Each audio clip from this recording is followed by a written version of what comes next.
let's take this a step further now. Let's do something really practical that would ordinarily be a mountain of work. You may or may not be an expert on cardiac issues and treating the heart, but let's say you want to create an online course outline for how to measure the efficacy of various treatments for a blocked artery. You want to know how to measure the effectiveness of the different treatments. This is incredibly powerful, especially if you don't even know what a single treatment is. So it's like you're getting superpowers here. So let's go ahead and see what ChatGPT has for us. And so it's laying out this outline. And how does it even know all this stuff? The way it was trained, the way it was designed, it had to digest billions and billions of pieces of information, some of them tiny, some of them large, and some of them all based on additional reference pieces of information. So unlike Google, which lets you find something that someone uploaded somewhere, what ChatGPT is doing is synthesizing a response. It's actually putting together the answer. It didn't find this on a website somewhere. This is what it reasoned would be the correct response based on everything it's learned in its development. And so this is a very powerful concept.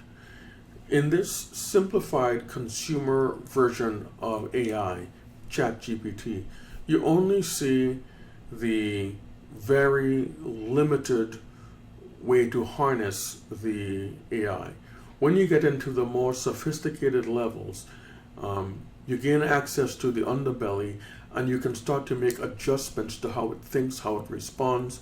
You can really get into the tweaking of how the AI works. But they know that for the majority of people in the world, that's not going to be necessary. The only reason I explain that extra level of access to you is to help you to grasp that this is not copying the information from somewhere and pasting it here. It's literally reasoning what you would need to know. Now, this is just the outline for the course, but you might find that you actually want to create the actual course. So let's create content for one chapter, and I'll show you how I would go about that. And the thing about using something like ChatGPT is that there are many places to learn about it, but as you use it over time, you start to develop your way of doing it. So, and what I'm going to show you is not even my full way, it's just a quick way that I can show you how I deal with this. So I would tell it, write me a detailed article, and I'm going to say, understanding arteries and their function.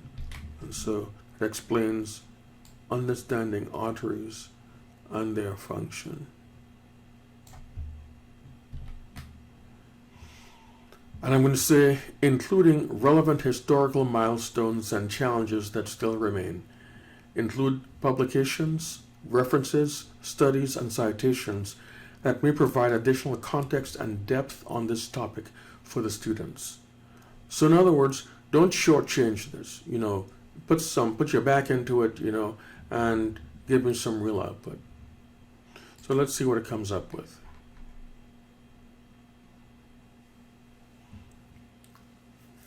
And so now it starts to construct the contents for the first chapter. And this is actually the first section of the first chapter. It's not even the whole chapter.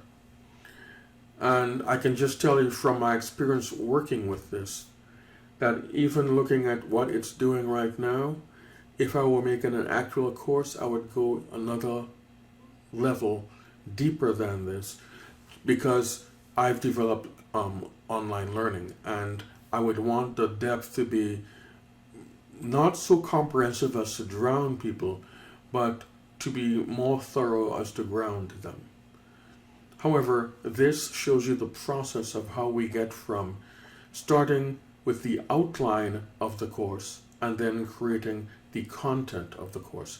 Now you see right here, it stops at significant problem, particularly in patients with. I think everyone knows that's not complete. So then you just type the word finish. And you hit return, and it continues. And it's because there are things, what are they called? Tokens. So there are these tokens that's one of the building blocks of how ChatGPT processes communication. And when you have exceeded the permissible tokens in a response, it will stop incomplete. And so you simply type the word finish to get it to continue. And sometimes we run into things like this where it appears to have a hiccup, and it will eventually continue or it will time out. And if it times out, we can have it go ahead and restart. But for now, I'm going to stop generating, and let's scroll, and we can see this is the content of the chapter that we made. I'm going to do one last thing before I leave this. I'm going to take this first segment here. I'm going to use that to try to get guidance on what kinds of images or videos I should include. Recommend images and videos to best support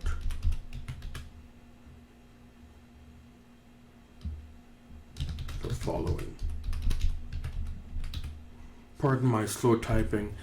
In making this recording, my microphone is directly in front of my keyboard, so I'm having to type around it like a weirdo. Okay, so what is the following? The following is this. And so I hit enter.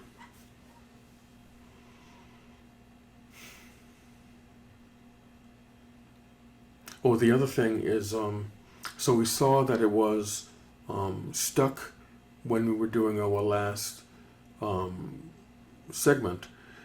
Sometimes this happens because of the overload of the number of people using the platform. As you can see here, and so in this case, I'm going to hit this button, regenerate response.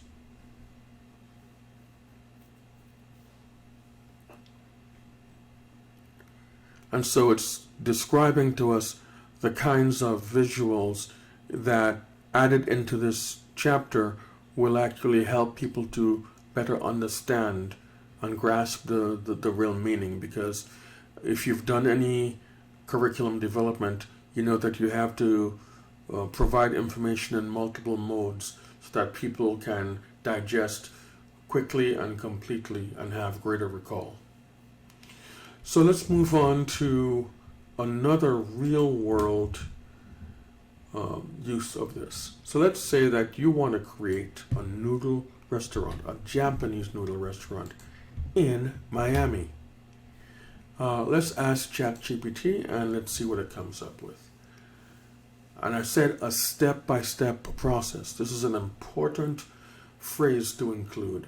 The step-by-step actually can enhance the accuracy of ChatGPT's response because it causes it to order things in such a way that, especially in the case of mathematical questions, the order of processing is most accurate. And so here it's telling you, we can scroll up and see what it's saying. You need to do market research, and it tells you what market research what you really should do in Miami specifically. It gives you all the steps. Imagine without this, you said, well, I've always liked Japanese noodles, and I have access to some great recipes, and my best friend is Japanese, and she's going to help me. Yes, that's a great way to waste money and time. It's much better if you have an actual plan, and even better yet, if the plan was based on research and success. And so it creates this 14-point plan Actually, it's not finished. We see a comma here, so we'll just type finish.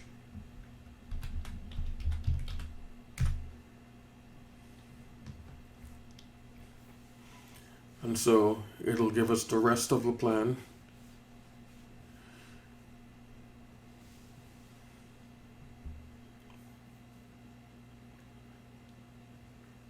And so you can see that this is not trying to give you a quick Google answer. It's actually giving you the steps to get it done. But from my experience as a professional, this would not be sufficient. I will show you some of what I would do to take it all the way if, for example, I had a client I was helping. And this is probably not even 25% of what I would do, but it will help you to grasp how you can really get a lot out of this.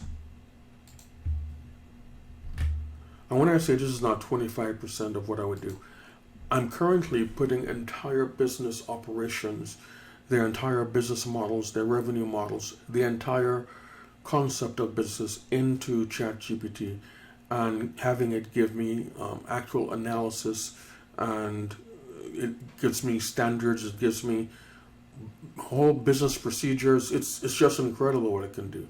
But for this one question we asked it about creating a Japanese noodle restaurant in Miami, I'm showing you how you can expound on that. And let me go back to just exactly what I told it just now. At first we said detail for me the step-by-step process to launch a very successful Japanese noodle restaurant in downtown Miami. Now we've added on that by saying with each step include an explanation of why this step is needed. With each step include a step-by-step explanation of how to complete that step. At the end, please provide a checklist of everything I need to do to launch this restaurant and write the list in the order that I should do it. So you can see how we've gone way beyond the initial ask. And remember when I said in the beginning that I choose ChatGPT 4, not 3.5? This is where we start to get into the level of advanced reasoning. So it gets to be not simply math, but reason. Why would you do that? What's the explanation? And what's the order? And so here is the result of that. And I'm sure we'll have to hit finish because this will be too much for it to do in one pass. But you can see it gets into menu creation, and I would actually come now, I'd break this down, I'd have it really get into the menu. And little pro tip, the way I actually do this for a client is I would never start with a question like this. I only did this because I'm trying to give you a quick exposure. I would literally start with things like the core values of the business. Why does it exist? Who is attempting to track? Why will it be satisfying to them? Start from those foundational philosophical anchors. Build from there, because then when you get to things like the menu, then you have a whole foundation that tells you exactly how to create the menu that speaks to that market that you want to get to. But that's the whole business consulting, business development angle. But it is able to be applied into ChatGPT, which is what makes it so amazing. And so I would type finish.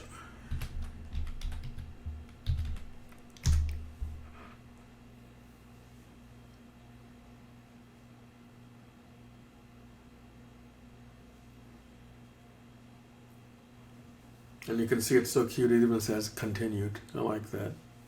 So you won't think it's a new thing.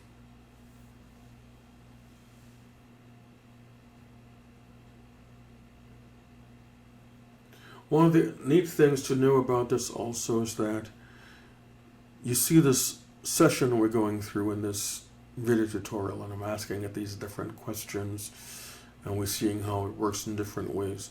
It actually is able to retain a record of all of the things you've ever asked it and organize them into projects, so you can come back months from now and look at the answers you got and continue the conversation. So it's really cool. So here's the checklist in the order that you would need to do it.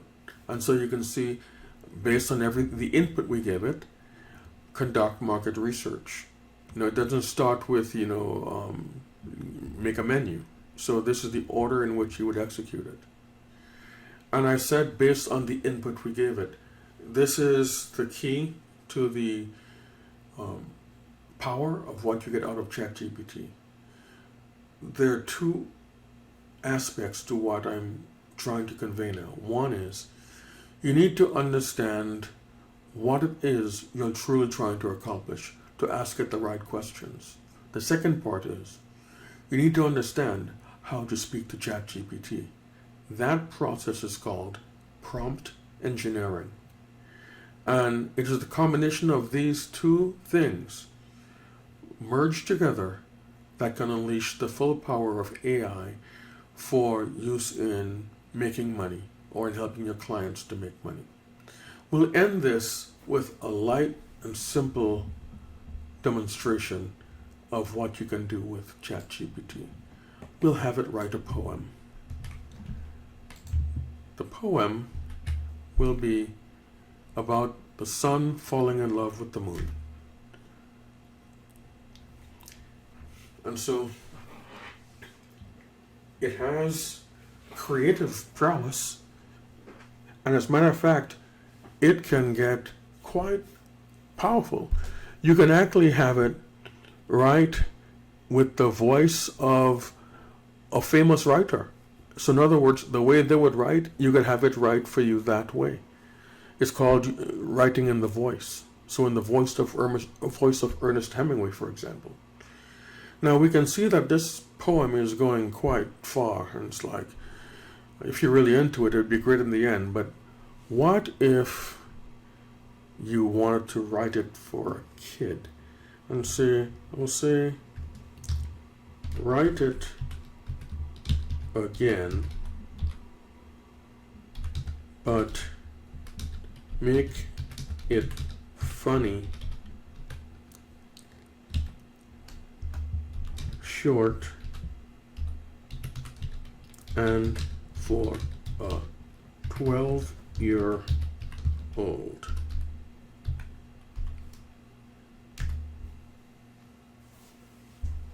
And so the point of this is that it understands you're telling it to do something with what it just did because you're having a conversation. Again, very unlike Google. You couldn't tell Google to do anything again because everything is a brand new contact. This is a conversation. The conversation can be very long. It can have several very, very complicated nested points at which you're asking at things that are nested within things that all have pertinence and have value.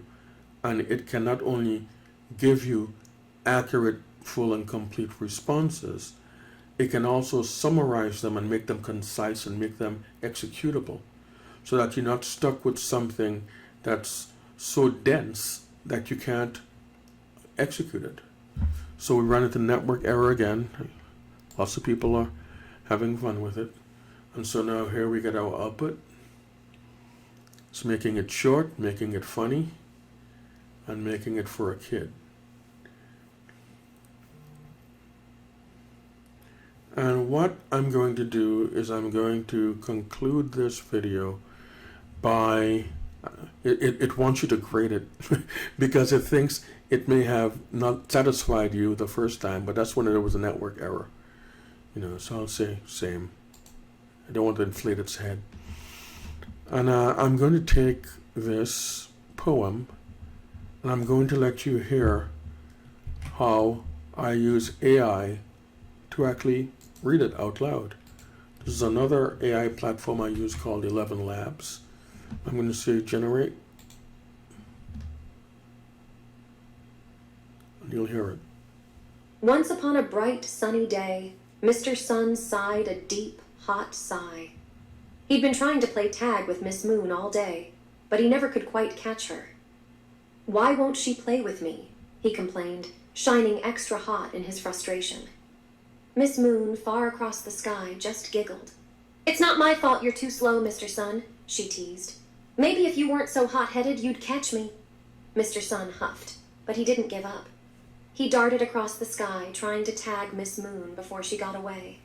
But every time he got close, Miss Moon would just laugh and slip away, turning the night sky silver with her laughter.